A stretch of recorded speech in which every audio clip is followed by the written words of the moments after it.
আমি কখনো কারো খুব প্রিয় বন্ধু হতে পারিনি, কারো সেই প্রাণপ্রিয় মানুষও হতে পারিনি যার জন্য কেউ আলাদা করে প্ল্যান বানাবে।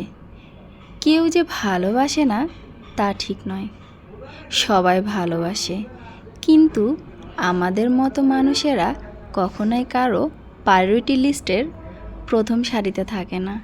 হ্যাঁ, হতে পারে তারা আমাদের প্রায়োরিটি লিস্টের সবসময় প্রথম সারিতেই থাকে, কিন্তু আমরা তাদের কাছে সবসময় সেকেন্ড চয়েস হয়েই থেকে যাই।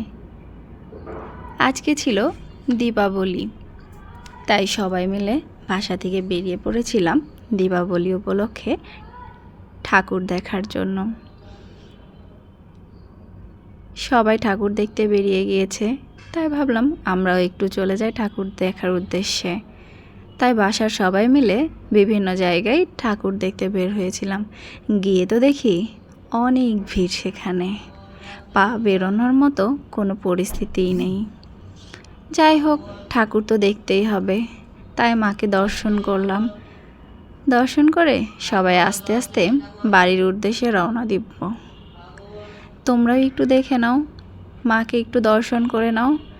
কেমন হয়েছে ভিডিওটা তোমরা কিন্তু অবশ্যই কমেন্ট বক্সে জানাবে, সাথে কিন্তু একটা লাইক ও একটা কমেন্ট করবে। ধন্যবাদ।